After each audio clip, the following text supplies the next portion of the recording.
Hello, my name is Sarah, and I'm 58 years old. I want to share a story about my daughter-in-law, who really dislikes me. Many might think I've been mean to her, but that's not true. You need to hear my whole story to understand why she feels this way. I have one son who just turned 36 last month. He is the light of my life and has always been a good son. His father died when he was very young. I remember being at home with 3-year-old Harry when the police came to my door.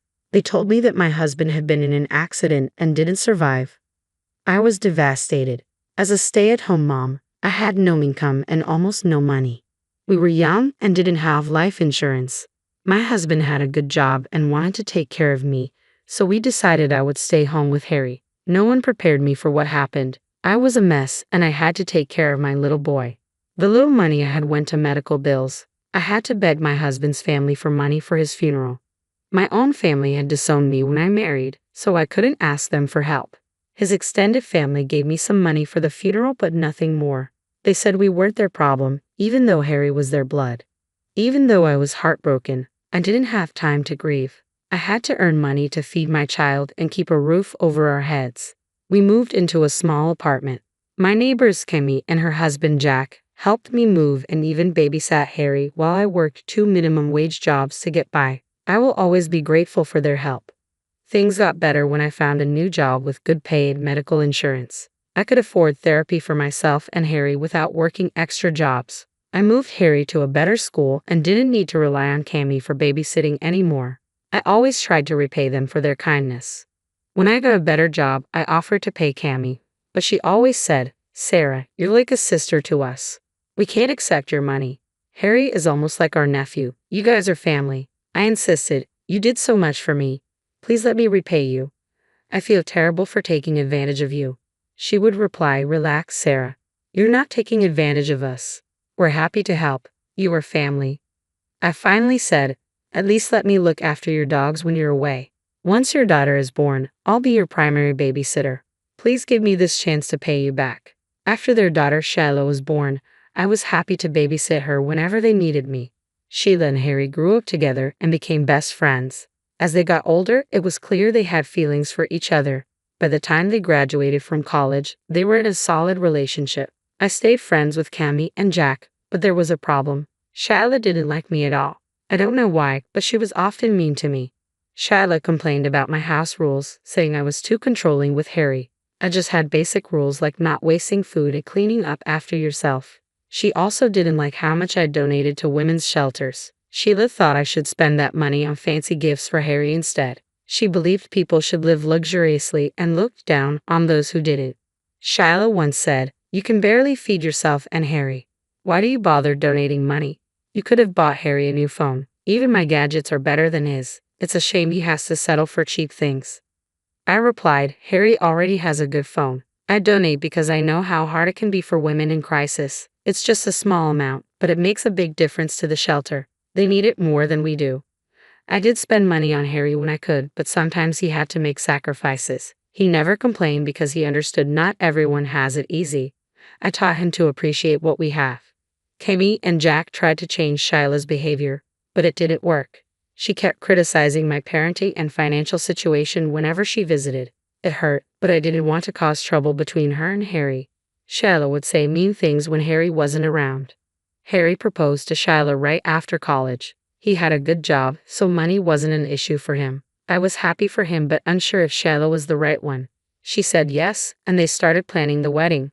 Sheila kept shaming me for not contributing money. I had a decent job, but my savings weren't enough for a big wedding. Kimmy and Jack were helping pay for the wedding, and Sheila kept comparing us.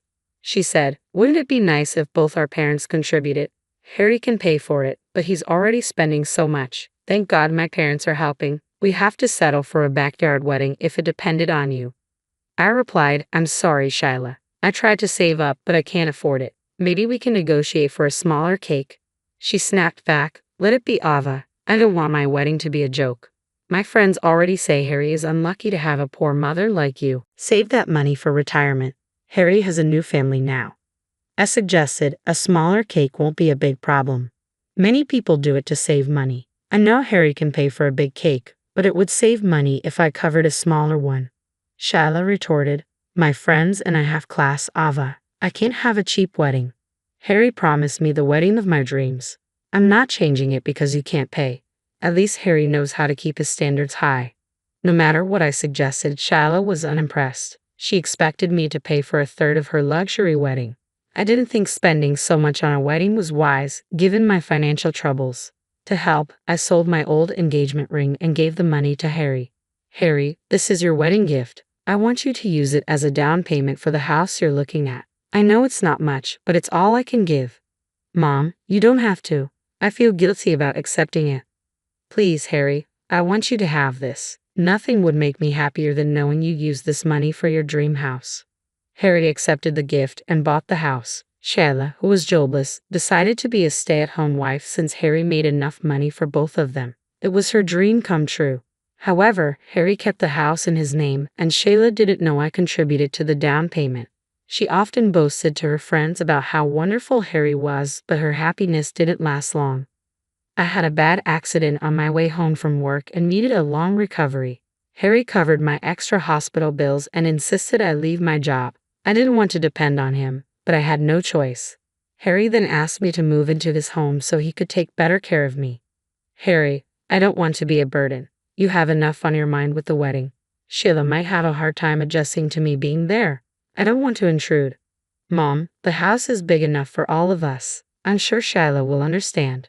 Kami and Jack also stay with us from time to time. You are no different. You've sacrificed so much for me. Now, it's my turn to look after you. But you need to discuss this with Shyla. I won't live with you if she refuses. I can understand if she doesn't want to take care of me. I'll talk to her. She won't have to look after you. I'll hire a good caregiver so you can rest easy. Harry pleaded with me, and eventually I agreed to stay with them. Ava told me she was happy I was coming to stay, but when Harry wasn't around, she showed her true feelings. She was furious and told me she would kick me out after a few days, just trying to save face in front of my son. One evening, while Harry was working late, Shyla invited her friends over for a party. They were loud, and I could hear them from my bedroom.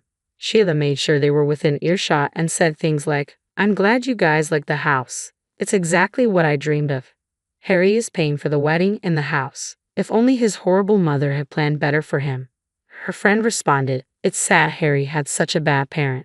His mom is practically a peasant. I don't know why Harry thinks so highly of her. She's so poor she couldn't even help with the wedding." She suggested a smaller cake as if her peasant money would even get a Costco cake. "Why is she living with you? Doesn't she have her own life?" Shyla replied, "She quit her job to live on Harry's money. She keeps mentioning how the accident damaged her body, and now Harry is paying for her expenses. Imagine that. But it's only for a short time. Once the wedding is over, I'll make up some lies and kick her out. I have the perfect plan." Hearing this was like a stab in the chest. Sheila had not only destroyed my dignity but also made me the butt of her jokes. I was silently sobbing in my room when I decided my son needed to know the truth. I recorded their conversation since they were so loud. When Harry got home from work, Shyla was back to her sweet self, trying to impress him. After dinner, I called Harry to my room and showed him the recording. He was furious. He immediately called Shyla over and played the recording. "Shyla, what the hell is this? You need to apologize to my mother. I can't believe your audacity. How can you be such a vile person? Ava, listen to me, please. I didn't mean it." "Don't worry, Shyla. You don't have to apologize." "Harry, I just showed you the recording so she can't say I'm lying about her behavior. I will be moving out next month for my peace of mind. I just want to be alone for some time," I told Harry. He was furious but told me to take the time I needed. Later that night, Harry called over Kami and Jack. He showed them the recording in front of Shyla, me, and them. He made Shyla confess to everything. Kami and Jack were appalled and embarrassed. The conversation went like this. "Shyla, what is this I'm hearing? Is this how we raised you? You know how much Ava struggled to raise Harry. She even took care of you and considered you her daughter. Is this what you think of her? I'm ashamed to ever think you are my daughter." "Please don't say that, Kami. It's not your fault. She is a grown woman and can form her own ideas. You better apologize to Ava for what you said, Shyla. She may not forgive you, but it's the least you can do." "Ava, I'd also apologize on her behalf. I don't know where we went wrong with her." "No, Jack, you don't need to apologize. You both have done nothing wrong. I know I have become a burden to Harry." "Mom, Don't say that. It was my decision to take care of you. Shyla, you should be ashamed of yourself. I can't even look at you right now. You're jobless, yet you speak this way about my mom? I'm so sorry, Harry. I was being stupid. I didn't mean those things. Ava, please forgive me. This will never happen again. No, an apology is not enough. I'm canceling the wedding for good. You need to move out and get a job. Do you really think I can marry you after this? No, no, no, Harry, please don't do this. I beg you. Shyla, I think this is best for you. You need to get a job and learn what it's like to support yourself. We've coddled you for too long. It's time you learned how hard it is to be financially independent. Harry, you know I've never worked before. How will I find a good job? I might have to work at Walmart or restaurants. No one else will hire me. Good, that's how you learn the importance of money. My mother worked those jobs to support me. If she can do it, so can you. Perhaps this will teach you to be empathetic towards others. This is the only way for you, Shyla. Your father and I won't be supporting you anymore. We're canceling all your memberships as well. And don't think you can stay in this house. My mother sold her engagement ring to give me the down payment money. If anyone has the right to live here, it's her. I won't make her feel unwelcome. You'll be moving out immediately. Shyla kept sobbing and begging everyone to listen to her. She apologized to me over and over again, but the damage was done. Harry was adamant about canceling the wedding and ending the relationship. Sheila moved out the next day into her parents' house. However, Shyla harassed Harry every day with constant phone calls. It got so bad that he had to block her. Even then, she started calling him from her friends' numbers. One day, Shyla came over to the house and cried, saying, Harry, I really need you right now. My parents are threatening to throw me out if I don't get a job. They refuse to pay for my phone bill. Please take me back, Harry. You deserve every bit of this treatment. All these years, I thought you were a nice person, but you were cruel. Don't say that, Harry. I love you so much. Do you know what I'm going through? My friends don't want to hang out with me because I have no money. I can't get a good job because I have no experience.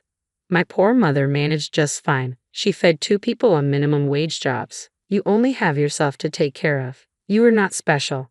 That woman is the reason I'm in this situation. Ava, why are you such a leech? I should have kicked you out when I had the chance. Wow.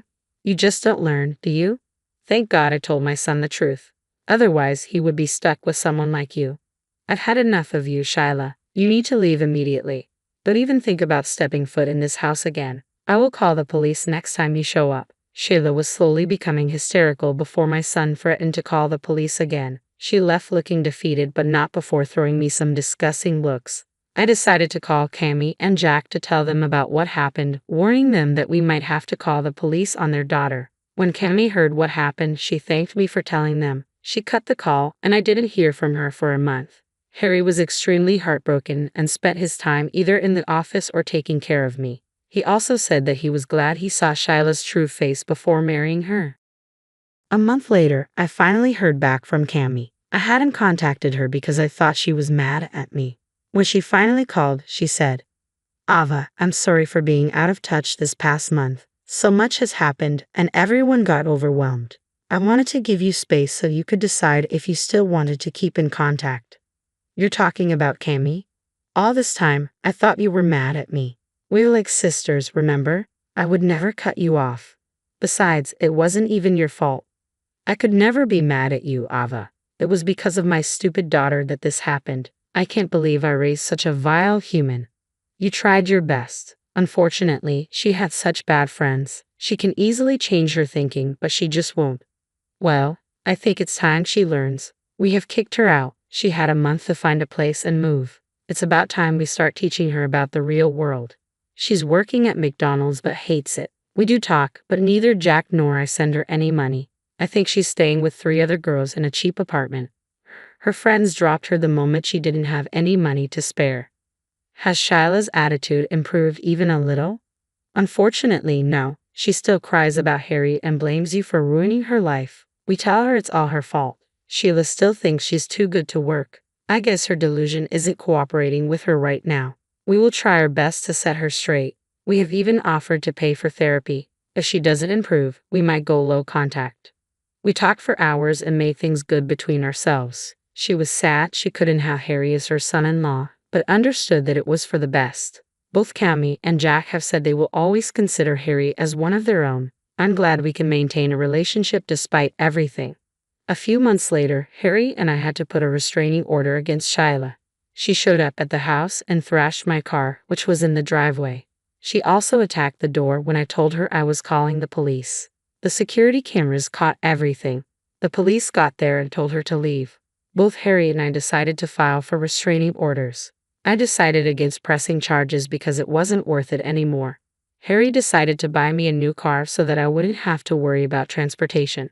I'm still living with my son. Cammy and Jack also keep visiting from time to time. Every time we talk about what happened with Shyla, they are still mortified by her behavior. They rarely contact her or answer her calls anymore. Sometimes I feel bad for them. They were good parents and deserved more. All in all, I'm glad it was a tough lesson for Shyla. I also realize how much my son loves me. Harry is currently dating a woman who I think is just perfect for him. It's still early to tell, but I hope she becomes my daughter-in-law.